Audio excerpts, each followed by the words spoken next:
All right. Well, I'm just going to let everybody know we're having technical problems. The countdown didn't work. And I'm going to probably freeze a little bit on here, but I think you can still hear me. Try to ignore the freezing piece. We're having technical difficulties today, and I've done everything I can do to clean them up, not being a tech guy. And so just be patient with us. You're going to be able to hear us even if you can't see us moving at times, like right now in this moment. But welcome to the Relationship Matters livecast. We are excited to have you join us today. I hope you can jump on and watch. And if you are watching later, or you're seeing it after we've recorded this, hey, that's okay too, because there are going to be so many nuggets today. I started this live cast because I believe everything flows out of relationship. And I think that in my opinion, the three areas of relationship that are most important is with our Creator God, with ourselves, and with each other. And so that's why I created this, to have more discussion, more conversation around relationships and how to have healthy ones, how to build healthy relational culture. And it's based on my books by the same name called Relationship Matters, but I wanted to get other people's thoughts on it, experts, people with lived experience that can come on and just discuss relationships with me and what they've experienced in their lives. So I'm really excited today to introduce Mark Sowersby. Now he is a new friend, and but he has a tremendous story. He wrote a book that's called Forgiving the Nightmare, and the nightmare you're going to hear a little bit about today. And I'm excited to have him. Mark is married to his wonderful wife Jennifer for 17 years and is a father of 4 children. Mark has been an ordained minister with the Assembly of God for over 25 years and is currently the pastor of Calvary Community Church in Dudley, Massachusetts. Right? I always mess that up, but anyway, okay. Pastor Mark holds a BA in theology from Zion Bible College and North Point Bible College. In 2019, Mark went through a time of great healing. He began speaking about his experience of his past and God's grace and transformational work of forgiveness in his life. He now speaks about his story through his ministry, Forgiving the Nightmare, when he isn't serving his congregation and his community through ministry, teaching, and support. You can find him all on trails, lakes in upstate New York, spending time with his family. So he loves the outdoors. And I actually watched a video he made that was made for him about his book, and it was in the woods. So I knew he was an outdoors guy. So Mark, welcome to Relationship Matters. It's great to have you. Hey, Mark, thank you so much for having me today. I'm honored to be on the podcast. Yeah, it's such an honor. It's interesting. We met through a podcast page on I think it was on Facebook, and so I'm always looking for guests. And when I heard your story and I looked into you, researched, I was just really compelled by the power of forgiveness in your life, and so I just wanted to kind of explore that with you and talk about today. Maybe just start by giving us a little bit more information, give a little more about your story, give us the broad brushstrokes and what you went through as a child, and then the decision to come public with it, the decision on why you decided that it was time to tell others. And so, yeah, just tell us a little bit of your story. Well, again, thank you for having me on. I'm really honored. Thank you for asking me these questions. It's a blessing to be with you guys. Again, I wrote the book, Forgiving the Nightmare. And again, to write a book about forgiveness, there's always a problem. There's always a trouble. There's always a nightmare. And I believe everybody has a nightmare. My nightmare was child abuse. From the time I was 7 till I was 14, a man came into my life. And he abused me in every way, shape, and form. He abused me, stabbed me, burnt me, raped my body, sold me to others. So it was a really difficult time. I was a child, 7 to 14. I reasoned like a child, and thought like a child, and I had to deal with those issues. In my home, there's a lot of dysfunction and sadness and brokenness. My mother was broken. My family was broken. So there really weren't the people around me to be able to help me or to give me guidance in that way. So I felt lost for many years and being bullied at school, being a special ed student, graduating high school with a third grade reading level, the Wow. small bus. That was me. I was the kid on the small bus. So being bullied at school and also being abused at home, I was really left empty and I was left confused, anger, and just despair Wow. was all about my life. Yeah, I mean, it must like shape your belief about yourself in a horrible way, in a sense, because I'm sure you must have heard this from other people that have gone through that, where they feel like they have a bullseye on them. It just Oh seems yeah. like anybody that's going to hurt like anybody is going to find you. Did you feel that way? Oh yeah, yeah. I think for me, I always felt like, oh, when's the other foot going to drop? Right. When there was good times in my life, I was always waiting for them to end. I never felt deserving of them uh, or worthy of it. I felt like the Wow. least. I felt like the least important person. I felt like junk or trash. When I walked in the room, I felt like I could add no value. Nobody wanted to hear from me. I felt leftover, like a mistake. So yeah, I did feel that way. I did walk around with those same wounds and fears and sorrows. Wow. Wow. I can't imagine. I just can't imagine, Mark. When I heard your story, I thought, wow, and you hear other stories. It's interesting. I heard an illustration one time. You can put a brick of butter on a windowsill on a plate, and you can put a brick of putty on that same windowsill. It gets the same sunlight. One hardens, one softens. Yeah, yeah, And that's we, good. we hear these stories of horrendous things that people have gone through, and in one case they may take that pain and take it out on others, and then the next time they actually decide they're going to be an agent of change, that they're going to try and help others. Where was the critical moment? Like, you got through that, now you're kind of like 14, 15, and you're in your teen years. Your identity obviously is messed up. Yeah, what what 100%. what was it like for you to, even in relationships and trying to navigate teen years after going through that? What did you do to survive, if I you think will? I think for me, it was very simple. That's what it was. It was survival. I didn't I wasn't maybe deep enough or strong enough. It was like, okay, the abuse stopped, and there was a whole story in that, how my uncle got involved and how he became my protector and one that believed my story and stood up for me and became one of the first adults to believe in me.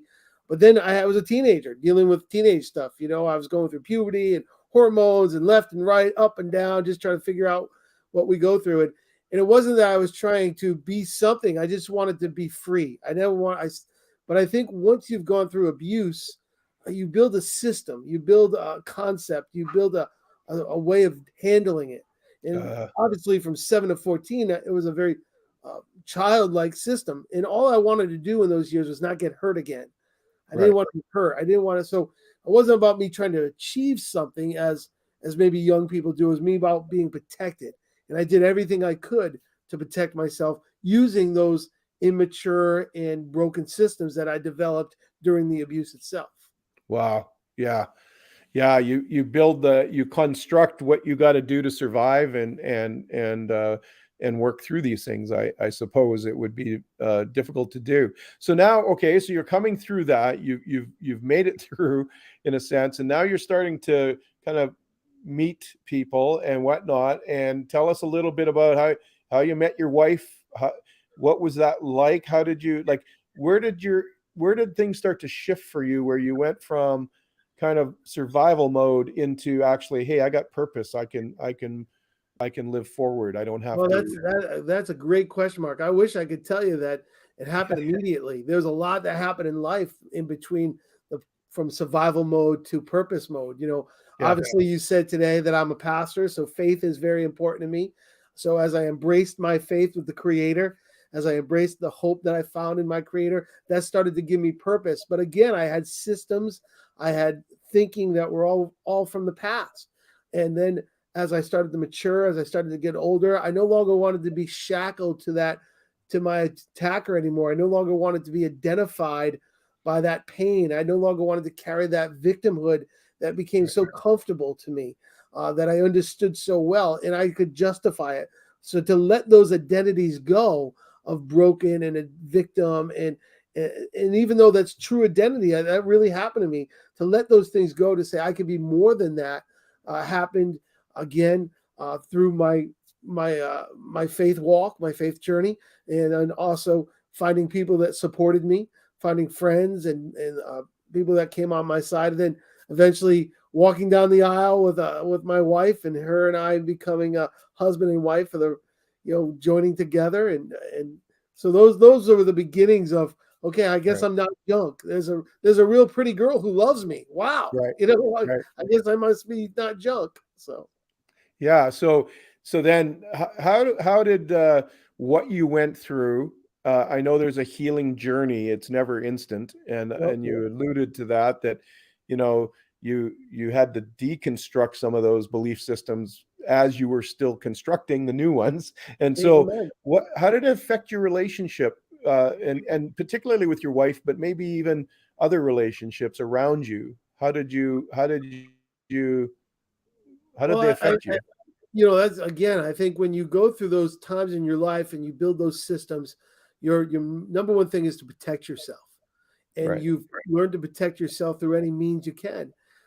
And I think when you're in relationship, you're still protecting yourself. You're protecting yourself from the pains, the hurts, waiting for the other foot to drop, waiting for the betrayal, waiting for the swing to come, the lie to happen, the rejection to take place. So again, especially in my early years, I had people that really befriended me, but I didn't know how to be a friend to them because Right. all I knew was to survive. I was going at 100 miles an hour in survival, protecting me. I had a shield around me, if you would, walls up, as they say.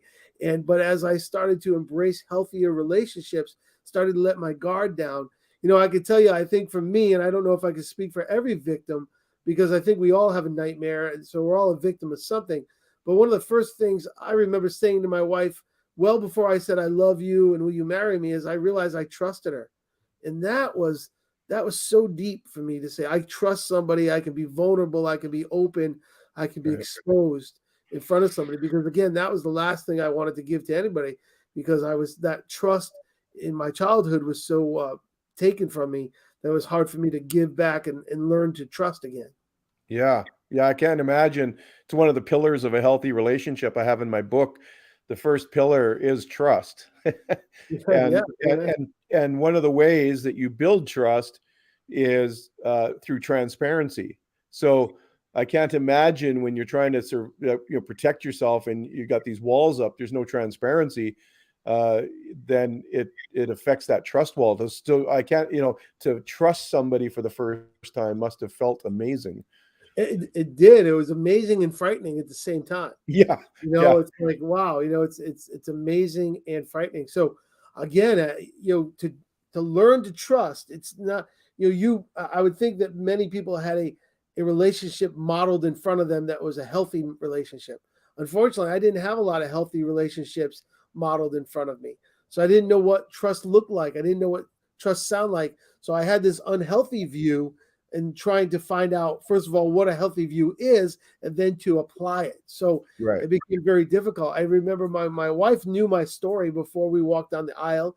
I was very open with her. I told her my testimony of the abuse and the brokenness and the learning disabilities. And I let her know, because I thought, hey, this girl's going to find out how bad I am and leave. She doesn't want to be with junk like me. But, to her, I was not junk. And she helped me see that. She helped me love me through that.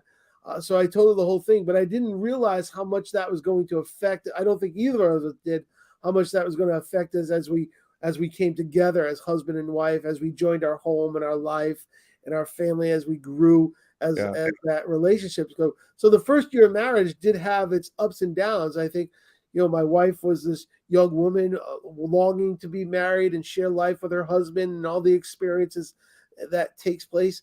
And I've still held on to this view of myself being so bad and her being so good, that I didn't know how to respect. No, maybe respect's the wrong word. I didn't know how to accept that. right, Here's this young, beautiful girl who wants to spend her life with me and be my wife and be the mother of my children, right, and I didn't know how to handle that ultimate sacrifice, that ultimate embrace that ultimate love. So for the Yeah. first year of our marriage, I think we had to discover that together, and we did that. And our faith helped us do that a lot. Yeah, I imagine she would have even felt, Mark, that you were rejecting her when really you were rejecting yourself. Yeah, But that's it exactly would what have, happened. to Yeah. her emotionally, it would have felt like you were rejecting her or she wasn't enough for you. Exactly, and Yeah, that's exactly what happened in our first year of marriage. I think, she felt that I was rejecting her, but it wasn't her. It was like I felt like trash. Why would I want to be? Why should I attach myself to something so good? That's how I felt that right. first year. How did that affect your faith in the sense that, like, because I know many people struggle with faith and uh, and maybe don't understand God's heart, but you had to have uh, when you came to faith, that must have been quite the revelation as well, because you'd have to receive God's gift of salvation. You have to receive His gift of Him saying, "Hey, I created you. You're not junk."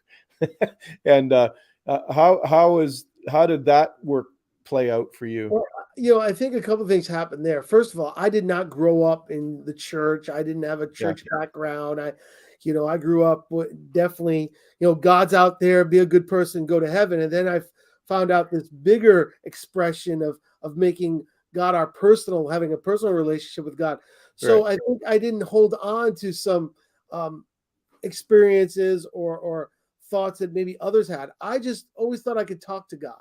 I right. always just, maybe I didn't know, I didn't know anything lofty or deep. I just would close my eyes and talk to God. And then somebody said, "You know what you've been doing? You're praying."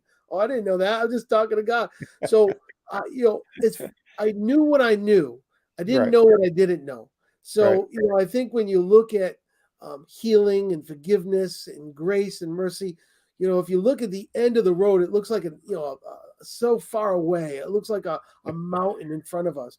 But really, Yeah, I just started this step by step, just little steps. How do you eat an elephant, right? One bite at a time. I yeah, didn't really realize the big journey that was in front of me. I just wanted to stop hurting.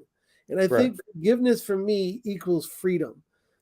Forgiveness Uh, for me equals freedom, my abuser, even though he no longer abused my body, even though I was a man, even though I made my own decisions, even though I was an adult, my by giving space in my spirit and in my mind, my abuser still had his tentacles, if you would, right. is still controlling me. So I had to sever that.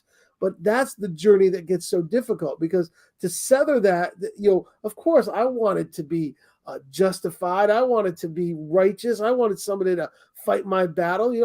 I just was, hey, how can you forgive somebody that does that to you? Is it even right to forgive somebody? So that's the journey that I went Yeah. on. Yeah. Yeah, so yeah, because that you bring up, I deal my clients and whatnot, and that's a big piece, right? Like they think by forgiving, they're saying it's okay, or Oh, that somehow, we're letting them off the hook. And I use that illustration as a hook. The problem is you're on the hook first. yeah. So if you don't let them off the hook through forgiveness, and it's not saying it was okay, it's Not at simply all. saying I don't want to be on the hook with you anymore. Exactly. I deserve better. Amen. So Yeah, you're right. You're right. And I would so say, sometimes people think forgiveness means that, that the person's not responsible for their action, or that the authorities shouldn't be involved, or whatever consequences you're excusing them. No, I'm not saying that. I think if yeah, somebody's abused you, if somebody's done something illegal to you, if you've been, hurt in that kind of sense, then of course you need to find justice. You need to go to the fullest extent to be as you can, but forgiveness in that can live in the same spot. You can still yeah. seek justice and forgive at the same time.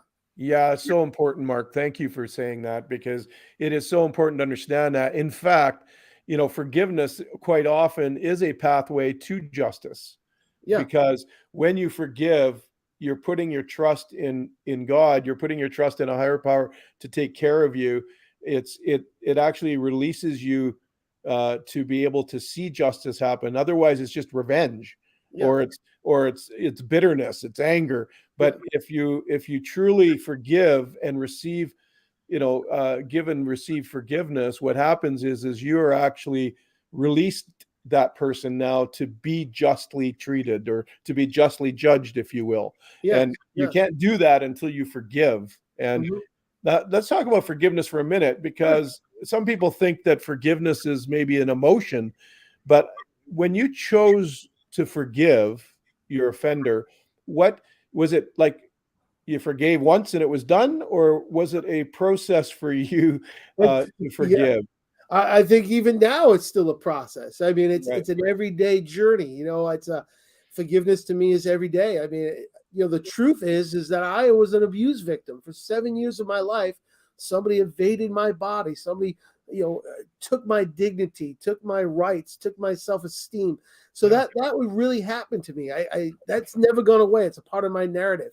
And does it pop up every now and again? Sure. I look at my life and think, what would I be if that didn't happen to me? What would happen? So yeah, I don't forget that. I don't pretend it didn't happen. But the forgiveness part first is my faith journey, my hope in a higher power and God and the love of God. That's the main pillar of my story. And in that is where I learned to uh, find forgiveness. And forgiveness, yeah, of course, there's an emotional part to it. Yeah.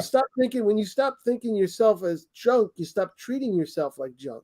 Ah, When you start, because my abuser, my abuse made me feel like I was junk and trash and a leftover and unvaluable and worthless. I treated myself that way, and yeah. I expected other people to treat me that way because that's how I felt. So for the emotional part is that when I started to forgive, and there's a lot of tools there's counselors, there's coaches, there's pastors, there's all kinds of psychiatrists, there's all kinds of great tools to help us on that journey of forgiveness. So yeah, even today, even though I wrote a book called Forgiving the Nightmare, are there moments I wake up and say, oh, I got it all down pat? No, a familiar smell comes, a Yeah. sound comes, something Mm, happens that brings me right back there. But that's the point where I have to say, I chose to forgive. And that's where it becomes logic and not just right. emotion.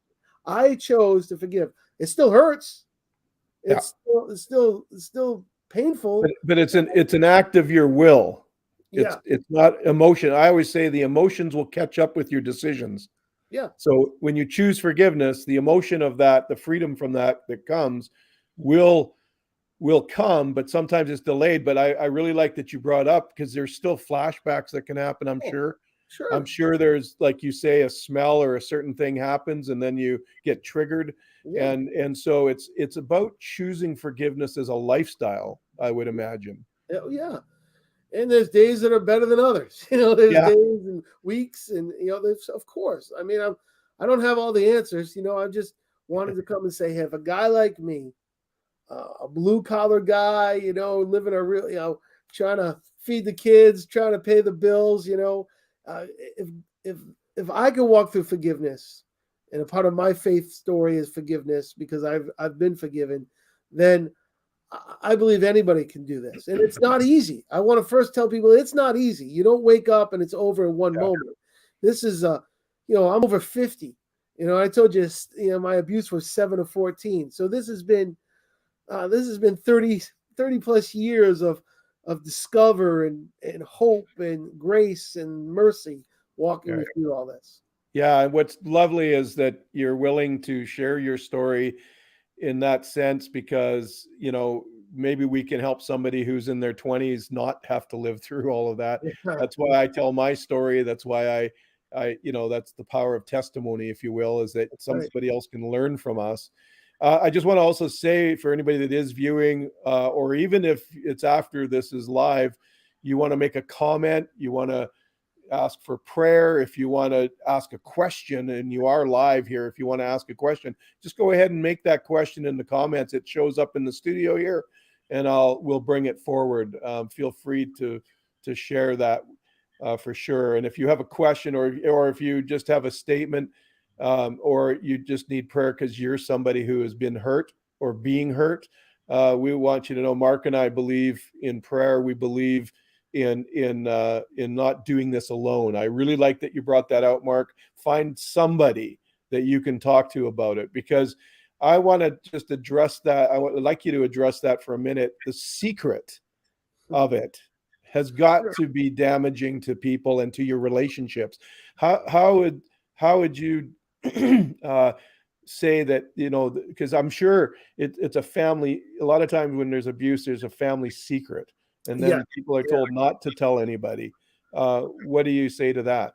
Well, my abuse happened from the mid 70s. I was from about 1977 to 1984. And I think I was the last group, if you would, that there wasn't so much awareness and support and so much advocacy to help victims. I think I came from that last group of people. And not that I'm, that pain is pain, hurt is hurt. But I came from that last group of people where it happened behind closed doors. My mom definitely was secrets, problems, troubles, stay at the house. You never let it outside the house. Yeah. We learned how much that's damaging to people, and you need to find support from community, loved ones, and friends.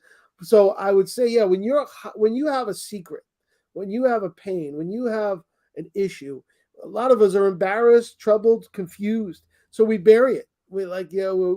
It can be buried deep in our heart, deep in our soul, deep in our psyche, but it's going to come out. It's going to spill out on something or somebody. It's going to spill out. I don't think we can ever truly hide it. We may hide why it's there. I was a male. I was abused by a male, and that brought its own kind of issues. But we hide why it's there, but it's still going to come out. Somebody cuts us off. The anger's right on the tip of our tongue.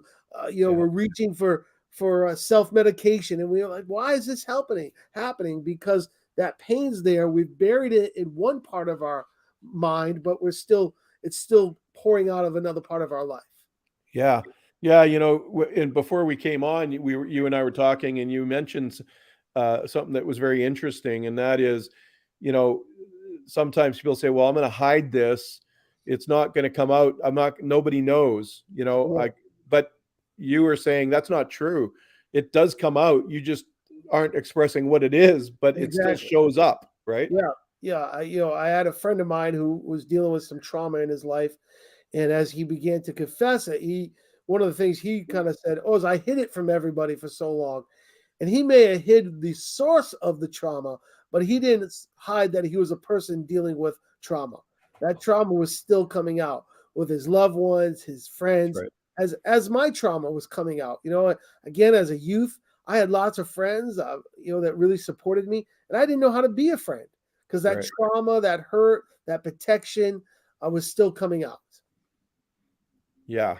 Yeah. So so if you think, if anybody's watching, you think you're hiding it, it is affecting your life, but it doesn't have to continue. You can deal with it, and you can get past it. You may always have to deal with it, I would imagine, Mark, like on a, it's not like it just goes away, but it must become easier to deal with, or simpler, maybe, simple, not easy, but it must become, you find strategies, you find ways of pouring in. I would imagine for you, it was, for me, what I did was I decided I was going to help others. And by putting the focus on others, it took the focus off me. And so now all of a sudden my mess became a message, right? Yeah, that's right. I think people say, well, when will I get over this? I don't think I've ever gotten over it. I think I can get through it. And I get through it. Yeah. Say that again. That's a great comment. Say it again. I don't think you ever get over it. I think you can get through it. You never get over it, but you can get through it. And how do you get through it? Well, for me, again, faith was the major component for me to get through it, but also friends and family, my wife, and sharing our messages, like you said. So yeah, it's always there. It's a part of my story. A friend of ours is a doctor. Actually, it's my wife's sister. She's in the medical field. She's a physician's assistant.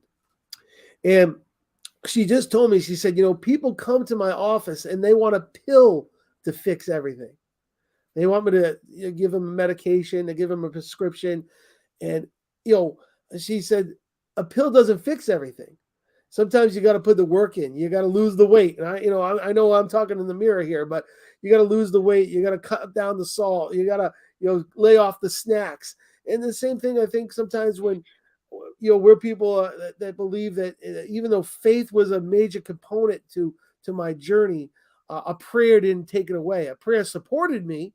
A prayer Right. helped me. My faith helped me stand in it, but I had to do the work. I had to journal. I had to express myself. I had to find those coaches and counselors. I had to, trust. So yeah, the journey is what gets us through. So I don't know if we ever get over it, but we can definitely get through it. Yeah, that's such a good truth that you shared there, because there is no shortcuts around.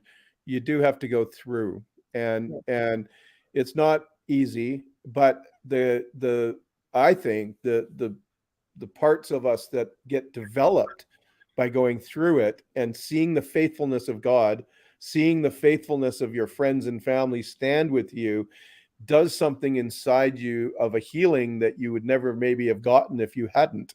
And Yeah. so that's just a beautiful picture. So in the book, one of the pillars I talk about is honesty, and and you know when did you start to when did you decide just to write a book and make it known to the world, your congregation and everybody? How did you come to that conclusion that now was the time? Because you said it was 2017, so that's quite a bit after Yeah, all this. actually 2019 is when we wrote it. Yeah, what Right, happened, there's a lot of facets to that story, a lot of different moving parts. It wasn't one specific moment that, the heavens opened up and I saw the bright light. There was lots of times in my life that I felt encouraged and I felt it was the time to write it. And really what happened in 2019, we lost my mom. She passed away, and I felt that was the moment where a lot of things were coming to head. The emotion of losing my mom, dealing with the forgiveness and grace I had for my mom, knowing that she really abandoned me in every sense and form. So those emotions rose up. Going through a health journey, looking at my own family, my own children, trying to leave a legacy, if you would, for them. So, there's a lot of things happening at that moment that I just felt like it was the right time. Now, I didn't want to write a book because, again, I told you I'm a dyslexic. I right, graduated high school at a third grade reading level. Academia, I fear. Academia, I never achieved in. Academia is something it was a discipline for me to go through. I was the best C student in the world. I mean, but my wife was an A. So, but even at 49, 50 years old, when the book started to come forth, a lot of those same emotions, thinking, how can I do this? And it was just one step at a time. And had other people come by, help me edit, help me read. My publisher, I'll yeah. tell you, my publisher kept pushing me. I said, it's big enough. No, write more, write more, write more. So that's where we're at. Yeah, yeah.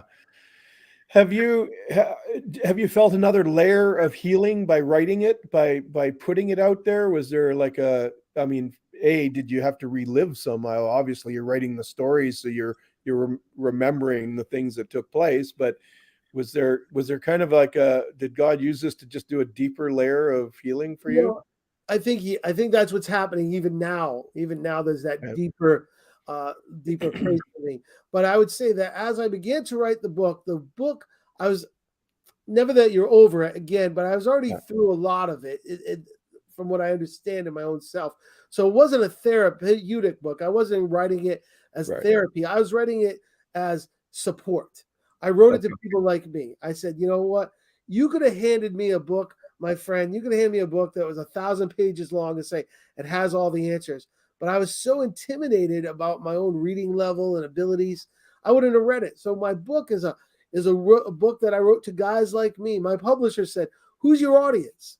And he said, you're your own audience. So I said, I want to write it to a guy that's, trying to get through, trying to get by, Right. trying to, it doesn't have, maybe struggles with reading like I did. So it's a little bit of my story, but again, what I call mile markers, you call them pillars. I call them mile markers Yeah. because I like to hike.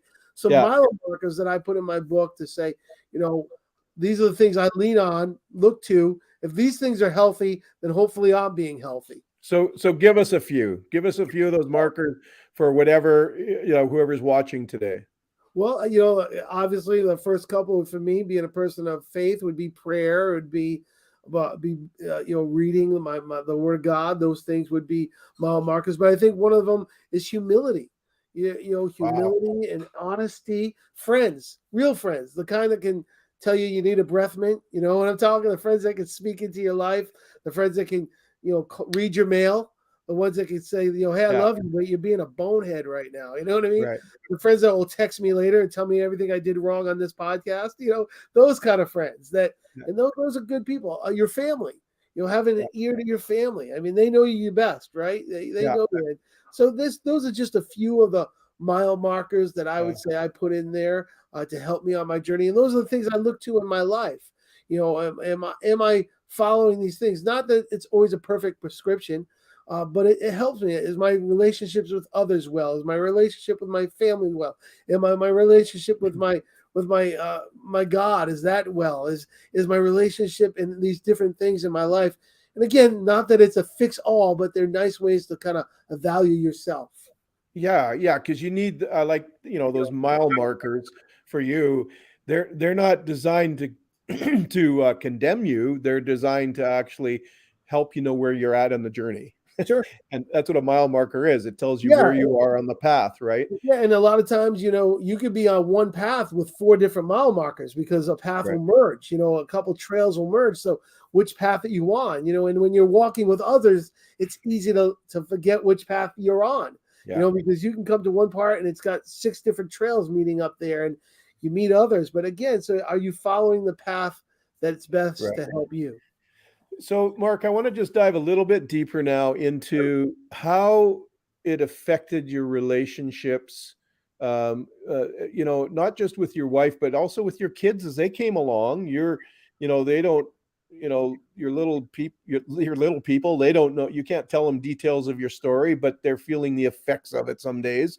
How did you give, maybe a little practical pieces? How did you kind of manage your emotions or manage your trauma so that it would minimize the effect on them? So if there's somebody watching that maybe is seeing some cause and effect hurt Sure. their family, what are some things they can Well, do I, to? I, th- I think for me, I was determined not to pass down this junk. I looked at Yeah, my kids and said, I know I'm going to pass down enough junk, and we always pass down stuff. But I was determined in my spirit and in my mind and in my just say, what, not that I'm the best father, far from it, and not that I haven't made my ups and downs and lefts and rights, but I'll tell you, I was purposed in my spirit, in my psyche, to say, what, my kids shouldn't experience this. And not just I'm not talking about abuse. We knew they weren't going to yeah, experience abuse, but even the trauma that comes with abuse. I wanted to be the dam, if you would. I wanted to be the last generation. yeah, I wanted to be the one that said that this dysfunction, the best to my ability, could stop it yeah, and give my kids the best that they could. I knew I was going to pass down again. We always do our own stuff, but I wanted to be the generation to say, it stops here.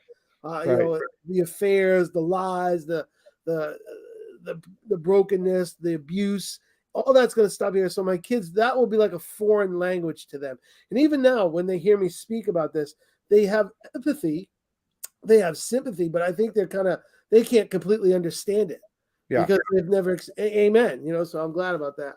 Yeah, yeah, no, that is wonderful for sure. I'm always grateful because my son says he doesn't remember the bad dad, he only remembers the good ones. So Amen. God That's also nice. That's cute. God That's cute. also is gracious to us in that regard. But I think it's important to, you said something very important. You decided, it was Mhm. a choice. You Oh yeah. decided you were going to be the last generation. You were going to stop the generational curse, if you will.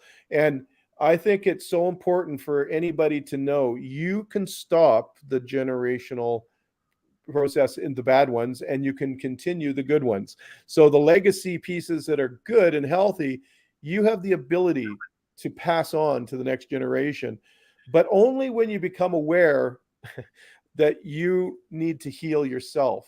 And I always say, like, one of the greatest probably victories of my parenting, and I had lots of failures, was that I was able to admit when I blew it. Like when I made a mistake, I was able to admit and said, "Hey, Dad was wrong there." and be able to take responsibility. And I think that that is a key for people that want to stop the generation. I hear a lot, by the way, and congratulations, Mark. I'm very, like, I honor you for that, because I hear lots of people tell me they're going to change, like, I'll never be like my father, or I'll never be like so and so, and yet they become that. They don't Mhm. stop the generational. So there's a couple of things that stand out to me. One is faith played a huge role for you in that you needed a higher power, like we talk about in recovery. Yeah. You needed a Mhm. higher power. You needed God to intervene to help you do that. The Yep. second thing is you surrounded yourself with people that you would be accountable to, that you would Yep. allow them to speak into your life. And then three, I believe that you were proactive then in making the healing journey to make sure that you were okay and healthy for your kids. Is that what I heard you say? Yeah, And do you have that's anything more to add? exactly what you heard me say. Yeah, and it wasn't easy because again, those those things that were handed to me by the generations above me felt comfortable. They felt normal. Right. Uh, they felt what it's what I knew. It's all I knew. So to kind of look at being healthy and breaking those things was like trying to learn a foreign language. Yeah. It was like trying to learn a trying to drive on the other side of the road, if you would. I was so Yeah. used to doing it one way, but I had again my faith, my accountability, Yeah. and those things there in my life. But but I knew it had to happen because again, I hear my children talking now, and they have no idea. They Right. cannot even comprehend. Uh, I'll tell a little story if you don't mind. One Sure. day, my son was little, 5, 6, 7 years old, and we were putting him to bed. And of course, what 6, 7 year old wants to go to bed at bedtime? So we were getting the feedback as parents do. And he said to me, he said, "This is abuse." And of course, we corrected him, and we took that to be a teachable moment, and we had that family, my wife and I. But I left the room as he crawled into bed. I left the room, and I had a smile on my face. And my wife thought, "What's going on?" I thought, if my son thinks going to bed at 7 o'clock is abuse, we're doing something pretty good. I hope you find the irony in that story there. Yeah, yeah, no, that's great, great illustration, and what a gift, what a gift God gave you that He doesn't ever have to experience what you did, and Again, that's a beautiful, beautiful story of restoration. A friend of mine, Gary Chupik, even said, "What an inspiring story," and it is, Mark. It's so inspiring. Uh, Tell me about the uncle that you said. I think you said it was an uncle that yeah. protected you. That said, "Hey, enough of this." And then maybe one other person outside of family that invested in you, that helped you see a different way. Well, a couple. Let me first tell you about my uncle. It's my mother's younger brother, and unfortunately, we lost him to cancer when I was 18. So it's a sad Wow. story. But my uncle, he was the closest male. I did not know my father. I was born from an affair. My mother had an affair with my father, so I did not know him. So my uncle just brought me, loved me and showed me as much care and respect as he could. And at 14, I confessed to him what was going on. I shared with him. I explained to him, and I'll never forget. That You must know, have been scary. yeah, it was because he looked at me. He's a blue collar guy. Loved his kids, paid the bills, and he looked at me. And in those days, they called me Marky. You probably know that, right? They called me Marky, and I've been called that. yeah, me too. And he looked at me, and I'll never forget his face. He said, Marky, are you telling stories?" And when I looked at him, and I said, "No, Uncle, I'm not." He just became my defender. He defended me, He and believed you. yeah, he believed me, and he stood up for me, and he protected me. So when I say defender, I don't mean in a violent way. I don't mean that he No. was, but that somebody said, "I'm going to stand for you." And that next year, I ended up living with my uncle. I didn't go home. He called my mom, his younger sister, and said, "Mark's going to stay here." And my mom knew. Again, the brokenness in my life was a result of a lot of things that happened in my mom's life. The first sentence in my book is everybody's story starts with somebody else's story, and my story starts with my mom. Right. So because of the pain she carried and the dysfunction she had, because she was an enabler, that she allowed people to come into our home that would abuse us and abuse our family Yeah. in every way. So, That's such an interesting point, Mark, that our story begins from somebody else's story. I've never thought of it that way before. That's so good. Yeah, and so yeah, yeah, my uncle was definitely a defender of me, and that felt righteous, to have somebody go, "Hey, Yeah. Mark, you're okay," and I'm going to make sure you're okay. And then I think Yeah. there's so many that came after. It'd be hard for me to pick one: pastors and teachers and coaches, but I guess there was one when I finally went to college. I struggled with that decision. I was in my early 20s, and that's late for going to college. I was afraid. I was scared of academia, as I told you. And I had this advisor. I had this a woman there who became my coach. She ran the learning center, and I was a pillar in the learning center. I mean, and she loved me, but she also was hard on me. Uh, Mm. you know, uh, and Yeah. I didn't always appreciate it then, but Yeah. I appreciate it now. I remember she supported me 100%, but I'll tell you, she told me more than once to get myself into class and stop fooling around. And it was at a Bible school, but sometimes it wasn't always rated G when she told me to go to class. But, I needed that. I needed that, and so I think of her, but there's so many. My youth pastors and again football coaches and people who came beside, and some came beside didn't know of my abuse. They were Yeah. just an example. Right. Being an example. I tell people all the time. I've had a lot of godly people so into me, not perfect people. Let me Yeah. say that again. Not perfect people, but a lot of people that they've showed me how to walk in faith and Right. has showed me how to uh, you know grow and be as successful as I Yeah. can. And how have you then paid that forward? How have you helped? I know you're a pastor and you have a congregation, but um, are you do you advocate for the abused, or are you keenly aware? Like, do you have a radar for people that might have gone through that? And Yeah, I think that as we would say in our circles, yeah, my ministry has always lend itself to the broken, yeah, to the hurting. I've always kind of found myself most comfortable around the people that share stories of brokenness. I've pastored churches that have had major trauma, major trauma. There was a homicide in a church that I pastored, not in the physical wow, building, but in the community, in the congregation. So I had to pastor through that. I've followed ministries where there was moral failures and financial failures, and so I think that people that have hurt, carry brokenness, kind of find that I have an ear to that and maybe an understanding heart, not because of me, but because I can sympathize. yeah, I can say, hey, listen, the journey's hard, and there's going to be some tears on it, and there's going to be some shaking fists on it. But that journey, it can be it starts for me. It started in a prayer, but then I had to go through it. I had to keep going back to that prayer, but then I had to get up and walk. So yeah, yeah. I think it's important. A couple of things here. One is if you're somebody who has not gone through this, be there for somebody who has. In other words, be that voice, be that uncle, be that person, that teacher who challenged you, believed, her challenge for you because she saw something in you of good. yeah, She believed in you, so she knew you could do better and do more. And I think it's so important for us all to take responsibility for the people around us, to do that for them.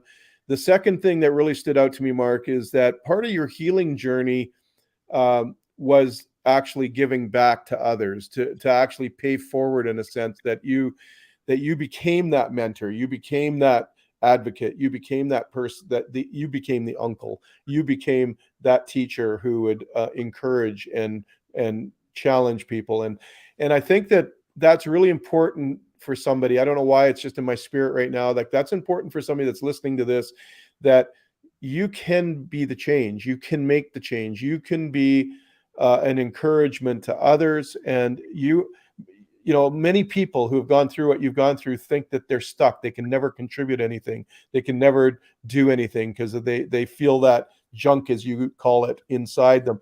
But that's not true. when No, God, you're God right. Redeemer, you can actually use your story for good. You can actually use your testimony to help others. And so I really commend you for that, Mark. Well, I would say that abuse, pain, a nightmare. Again, mine came through child abuse. I'm sure there's people listening today. There was an unexpected death, a divorce, something happened that pain, nightmare came upon them, and that hurt wants to try to steal our identity. Wants Right. to say that's all I'll ever be.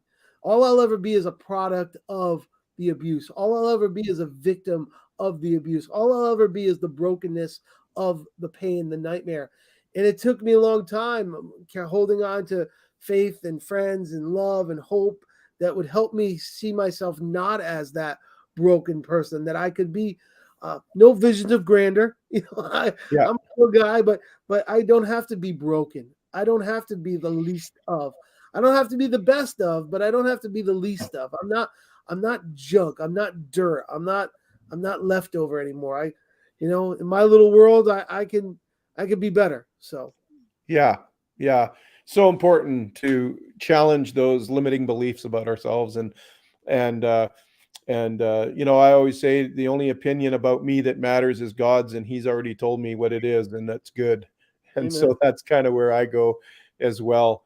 Mark, we're this hour has just gone by so quickly. I want to give you an opportunity to just share anything you want to share in terms of any encouragement, any steps, practical things that you want to share that you haven't already, because you've given us so many nuggets in this talk. Well, I would say just go through it day by day, step by step, precept by precept. Give yourself grace. Yeah. There's going to be tough days and hard days. There's going to be moments of victory and moments of sorrow. So give yourself grace. God has, determined to go through it. Again, it may not happen overnight. Recognize those triggers, recognize those behaviors, deal with them, seek them, pray on them, talk about them. But I guess for me is just allow yourself to have the grace to be able to heal. Sometimes we go, I want it so fast. I want it overnight. I don't want it anymore. Right. Again, like I told you, this pain in my life was so big and it's never gone away. But the grace of God and the love of God and friends and support just became bigger. So when that happens, when the healthy becomes bigger than the poor or the sorrow, then you're going in the right directions. But it takes a Wow, long time. that's a great statement. When the say it again. You got When the that health, was a when the healthy steps become greater than the sorrow, the brokenness, then I think you're going in the right direction. that's a good indicator. Yeah, Yeah. that's so good. That's so good. People ask me all the time, like, when do I start the healing journey, or what, and I say, well, the tipping point is always when it harms you more than it helps me. That's So if good. something's hurting you more than it's helping you, then it's time to change. It's time to move forward in healing and whatnot. And so, yeah, that's so good, Mark. Well, I sure want to just say one more time to everybody, sorry for the technical problems. By the way, just so you know, I know I'm blanking in and out in terms of the video, but my voice is coming through the whole time. And but Mark, you've been consistent, so that's good too. But apologize for anybody that is bothering. Um, as we wrap up here, Mark, just maybe just share um, uh, uh, maybe a blessing with the audience. I don't normally do this, but I feel like this is such a compelling story, and I feel like there's so many people that are hiding their past. They're hiding behind. And I like what you said. Any trauma is a nightmare for us. Like, so it doesn't necessarily have to be abuse. It might just be you're going through a very difficult time. It might be a loss of a family member. It could be many things, but there's hope. That if there's a message today, there's hope. There's hope. And you can do this. You can turn around. You can heal. This is not a life sentence from the sense of the sorrow has to be forever or the shame has to be forever. Mark is living proof of that. He's given you his testimony. So, Mark, maybe just a blessing from you to the audience today. I'd be honored. Thank you so much for the opportunity.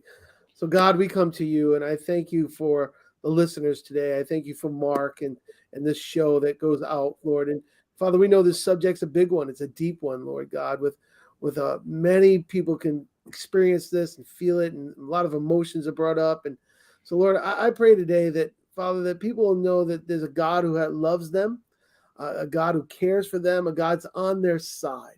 And Lord, I pray as people walk through this journey, as they walk through their forgiveness, as they trust and want to be changed, Lord God, that you come beside them and walk with them in their journey today. So, Lord, I pray that you go with us. You bless us. In your name we pray. Amen and amen. Yeah. Thanks, Mark. I appreciate that. And I know the audience does as well, even if they're, a lot of my audience is not necessarily people of faith, but I can't, that's who I am, and that's who it's helped me and healed me. And I don't hide the fact, we're not certainly wanting to push anything on anybody, but the point is that without God, your healing journey would have been very different, if at all. I couldn't tell the story without mentioning God. Yeah, exactly. So we really appreciate it. Thanks everyone for joining us. I don't see any further comments or questions. And if you watch this later, though, please, I watch the comments and they notify me. And if you need, like I said, if you need prayer, encouragement, hey, to go get Mark's book, you want to buy the book. I put it in the comments, but I'm also going to just run it along. Oops, that's the wrong one. Where did it go? Huh. Hang on for a second. No problem. Add banner. There we go. There you go. Go to forgivingthenightmare.com and order Mark's book. You'll be inspired. You'll be challenged. You'll be blessed. I know you will be. So make sure you go buy his book. And Mark, thank you so much for your time today. Thanks for hanging in there with all this tech stuff going on. No, thanks for having me, Mark. It's an honor to be with you. And I really want to stay connected. I think there's just so many parallels in our story, and so I love it. Thank you. And I feel a kindred spirit with you. So thanks again. Thank you so much, Mark. And we will talk to everybody later. We will see you next week. Next week, I have another guest, Dr. Wayne Hammond, and he is a foremost expert on strength-based parenting and strength-based leadership. And so you don't want to miss that one. It's going to be an excellent conversation. We'll talk to you next week.